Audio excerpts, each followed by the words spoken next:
Good morning, and thank you for attending Police Headquarters. My name is Constable Carolyn DeClute, and I'm here today to introduce Deputy Chief James Raymer, who will be updating you on the investigation into allegations of assault and sexual assault at St. Mike's College School.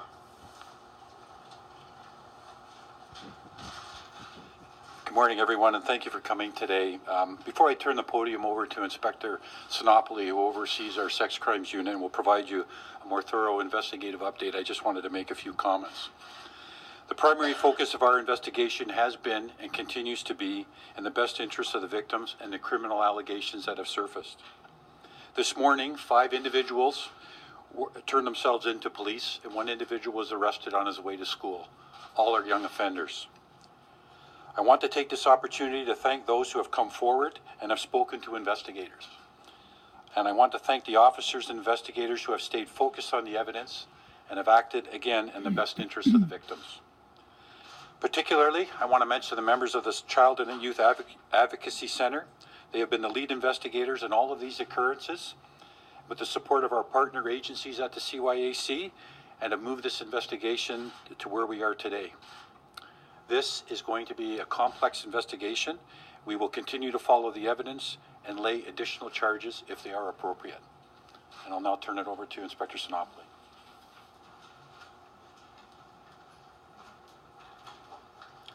Thank you, Deputy. I want to take this opportunity to provide an overview of the case in an effort to clarify any confusion. On Monday, November 12, 2018, 13 Division received a call from the principal of St. Mike's College. He was seeking advice about a hazing incident that he had learned about. He was advised on how the student can engage our services, and no further action was taken or received after that. On Wednesday, November 14th, Toronto Police Corporate Communications received information from the media that there were a number of expulsions taking place at St. Mike's College, believed to be in relation to an unrelated occurrence investigated by 13 Division. As a result, a 13 Division officer was dispatched to St. Mike's College. Prior to arriving, Toronto Police Corporate Communications received further information from the media indicating that the expulsions were believed to be in relation to a sexual assault involving an object. When the officer arrived, and after speaking to the principal, he confirmed that the expulsions were not in response to the unrelated occurrence, but were in response to a video that showed or depicted a sexual assault. He also shared information in relation to another incident. This incident and the one originally discussed on Monday are being investigated as assaults. On Thursday, November 15, 2018, the principal learned of another sexual assault incident that had occurred prior to the ones already being investigated. He immediately notified police, and a 4th occurrence was generated. The 6 boys arrested today have each been charged with assault, gang sexual assault, and sexual assault with a weapon. All of these charges are in relation to the sexual assault learned about on Wednesday in relation to the video. All of the young persons are being held pending a show cause hearing and are scheduled to appear at 311 Jarvis today. The investigation with respect to the incident first learned about on Monday, November 12th, and the second sexual assault incident are now under investigation, and this work continues. We have not determined whether any of these allegations are related to one another. More than 50 witnesses have been identified, and more information comes to us daily. We also know there are several videos being circulated. We are in possession of these videos. We have reason to believe that there may be more videos and more incidents. We are very concerned about the distribution of the videos on social media. The unintended consequences are far-reaching and detrimental to the recovery of the victim. I cannot stress to you the importance of ensuring that these videos are immediately deleted from all phones or devices in your possession. Failure to do so and/or the continued distribution or publishing of these videos will be treated very seriously. Let me make it perfectly clear that this caution applies to all persons and/or organizations in possession of the said video. We have also received unconfirmed reports that boys from the school are being targeted both on social media and in public. We want to reiterate that we are monitoring social media and will act on any reports of reprisal, retaliation, violence, or threats of violence. We know this has been a very strenuous time for the students, faculties, families of the St. Mike's students, aggravated by unprecedented media interest. We know tensions have been high. Now, while no criminal behavior has been reported, we would like to encourage everyone, including parents and media, to pause and remember we are dealing with children, most of whom have had no involvement with the crimes that are being investigated. I also want to take a moment to address the concerns raised about the delay in reporting the sexual assault. The Child, Youth, and Family Services Act puts a duty on all individuals, and in particular, professionals working with children, to report to a society instances where a child may be in need of protection. I appreciate that this is of concern to the parents of the students of St. Mike's College and the community at large. And I can assure you that we are working in cooperation with the principal and his staff. However, at this we are not prepared to comment on this aspect of the investigation at this time until a thorough investigation is concluded. I can take any questions you may have. Just in your opinion, do you feel that this video, the initial sexual assault video, should have been reported on that Monday? Yes. Inspector, can you clarify, you said victim. How many victims, though, potentially? Are there other victims? And how is this specific victim doing? My understanding is that the specific victim is doing okay. He has gotten the support he needs and deserves. As far as other victims, we are investigating a minimum of 4. Have you interviewed any of the youths that have been charged yet? I can't comment on that. So when you say there are 4 victims, are those 4? The school had a bomb threat this morning that was just confirmed to us, and we know they had a threat earlier on in the week. How many threats have been made against the school or its students credibly enough to warrant police attention or police response? Today would mark the 2nd threat. You're investigating 4 victims. Are those 4 victims of sexual assault or 4 victims just generally? 2 of assault and 2 of sexual assault. So the second sexual assault video, you saying no charges have been laid yet in relation to that one, or it's? The only charges that were laid today are in relation to the one video for the sexual assault. So the sexual assault video, the second one, did that also include a weapon? I can't comment on that. I've heard it was. Inspector, how far back are police looking in terms of past incidents? You mentioned the most recent incident, the 4th incident, preceded the incidents that police became aware of last week. In our instruction to the parents, we've placed no timelines on any allegations of hazing that cross into the criminal realm. So whether it was this week, last week, or last year, if it crosses into the criminal realm, then we are interested in speaking to those students. Do you anticipate any charges for any adults or professionals that work at the school or were involved or are involved in the school community? I can't comment on that. Is the timeline part of this investigation too? The principal and administration of the school, are they part of this investigation? And could charges come when it comes to not reporting the sexual assaults immediately? That is going to form part of the investigation, but as to whether or not charges will follow suit, I can't say. It's far too early in the investigation to get into that, and it's not the focus of our investigation. Sorry, I know. As to when things were reported and when the school found out. I'm sorry, I didn't catch the first part. We know the timeline as to when the school found out about certain incidents, but when do you think that these incidents actually happened? You had mentioned one of them happened before the other 2. The information that we have to date is that those incidents occurred this year. So you can't say specifically if they're recent? This school year. Are people coming forward to you in relation to things that have happened in the past?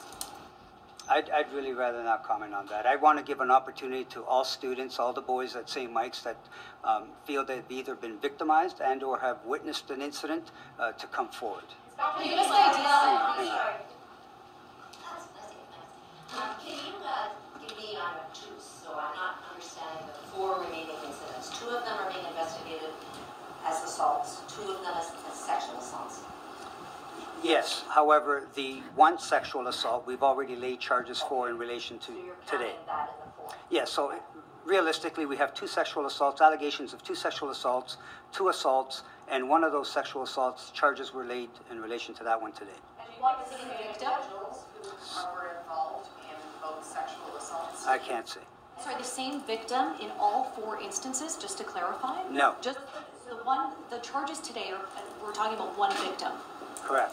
How about the other three cases? I mean, how many victims are we looking at? Well, one in each for sure. So each A minimum of three So we're looking at victims. potentially, including today's, the victim involved in the charges laid today, 4 separate victims, potentially? Including today's, yes. Are these athletes are the victims athletes, or are they involved in sports? I can't get into that. I'm sorry. Are police investigating a possible fight club that is operating out of St. Mike's? We heard that one of the assault videos depicted a fight club that involved 2 students in the hallway with a group of over 24 students in a ring cheering on the 2 students put in the center of this ring, and the video was being narrated. This is the first I've heard about a fight club type incident. So police are investigating a potential fight club operating. I don't know that we're not. I'm not privy to all the information that's been received, but this is the first I've heard about that. Inspector, can you give us an idea of the ages of the young offenders involved? No, I cannot. Have any instructions been given from the school to preserve any communication around their response in terms of maybe emails, records from athletes around the decision not to report right away? Well, we've had conversations with the school with respect to this investigation. The school, the administrators have been cooperating with investigators and have been, or not all of them, but some of them have been interviewed. Can you clarify why there were no child pornography charges when we look at the dissemination of these videos? Well, the fact that there was no child pornography charges today doesn't necessarily mean that there won't be child pornography charges. But as it stands today, we are comfortable with the charges that we've laid. It gets these 6 young men before the courts, and it protects the interest of the victim. So potentially you could be looking at dozens of students who shared a video that shows a child being allegedly sexually assaulted. I couldn't comment on how many students received and or further published that video. I don't know at this stage. It's still out there on social media. Yes, in fact, I'm very concerned about that. The fact that this video and other videos are on social media is something that has serious consequences for victims. So, You only have 4 videos at this time, sorry, back here. Why do you believe there are more? during the course of our investigation, we have reason to believe that there's more incidents and potentially more videos. Have you seen or heard of more online? Is that what's leading to you believe that, or what's leading you to believe that? I can't get into what's leading me to believe that, but I do believe that there's more videos and or more incidents. How many? No, I don't. Inspector, I have a question for you. You mentioned that on Monday was the first call, and for the first time we've heard that that was related to a hazing incident. And I understand that nothing happened, the police didn't respond. Was it minor in nature? Can you elaborate on that, what that would have been? Well, the phone call was advice-driven. It involved a hazing incident, which did cross into the assault realm. It did. At that point in time, the principal was given advice as to how the student can engage our services. We did not hear from that student, and we only continued with the investigation on Wednesday when we were led to the school by media reports of the expulsions. Was that or anything to come? Obviously it wasn't the one, it was the catalyst, but you mentioned 3 others. So when we went there on Wednesday and learned of the sexual assault video, we also received information about the video, or not the video, about the incident with regards to the Monday call. So we're looking at 2 assaults and 2 sexual assault The investigations. first one is now being investigated. Just one more Correct. thing. You mentioned that the phone call part, the paralegally part that we talked about is not the focus of your investigation. Does that mean that it's not the focus, that it's not the focus of the police or of your unit? No, I didn't say, or at least I didn't mean to say that it's not the focus of our investigation. What I'm trying to say is that the focus of our investigation right now is the criminal offenses, the criminal allegations, and that continues to be the focus of our investigation. The byproduct of that investigation may delve into the issue of reporting or non-reporting, but that is not something that we're turning our mind to right now, actively turning our mind to right now. Inspector, why didn't police investigate this incident that was in the realm of assault that the principal was We seeking? are investigating. But initially, and so you're saying the principal was seeking advice for the victim or advice on how to proceed? I'm not quite sure what the original advice was for, but needless to say, we did not receive any reports of an assault from the complainant. Can I just take it back to Monday? So the Monday when you first got, or the principal did call you about, I guess, a hazing incident. Just take me through what happened with that. So the principal called police and said, I have a video of hazing, what do I do? Why was nothing further done when that first initial call was made? Or just what happened there? Well, the principal called 13 Division to inquire about this particular incident, and he was given advice that if the student wishes to proceed and engage our services, then the student is to be made aware as to how to contact us. Up until Wednesday, we had not received any information from that student, so there was never really a complaint. Was it downplayed somewhat in the, I mean, to call these things a hazing incident is inherently downplaying the two assaults that you're looking at? No, I don't mean to do that, and if I'm coming across that way, No, I I don't. mean, the call from the principal, was he perhaps accidentally? No, I don't believe so. I think the principal was legitimately looking for some direction as to how he and/or the complainant should proceed. One more thing, the 5 young men you said turned themselves in, were they accompanied by their parents or lawyers? That's not an invasion of their privacy. No, I'm just trying to think. I'm not 100% sure whether it was one or both, but I know some were with lawyers, but I don't know if all were with lawyers. If Metro calls in the first assault on Monday, why would that not be considered a complaint on its own about the hazing instead of seeking advice? So, all of these instances appear to be hazing initiated, but once they cross into a criminal arena, that's when we become involved. But we still need a complainant. Someone needs to call us and say, look, I was assaulted. Isn't that the principal's responsibility as a guardian of these kids when they're in school? Yeah, why would the phone call placed by the principal be considered a complaint on its own? Well, it's not. The phone call was advice driven. It was a principal looking for direction on how he and/or the student could proceed. But isn't it incumbent on police to act? I mean, when you became aware of the video on Wednesday, police, I mean, was there a complaint from a student that was different. acted So when the principal says, Hang on, let me just finish this. Can you just repeat that? Sorry. I guess what many people are wondering, are police not required to act in some way when there is at least, suggestion by the principal, even if it was advice-driven, that a student may be in harm's way? Well, And there's no I complaint. think we're putting words into the principal's mouth here. I don't know what was the exact communication between him and the staff sergeant he spoke to, but suffice to say that the staff sergeant's advice to the principal was if this individual feels that he was assaulted, then he's to contact us. so police did not report even the first incident of the so-called baptism, so that wasn't an official police report. It was not until Wednesday when we learned more information. You mentioned that more student this morning was arrested on their way to school, and we understand that the school had made some expulsions, and this is a suspensions in relation to the incidents last week. This last student evidently was not among those expelled. They were on their way to school this morning.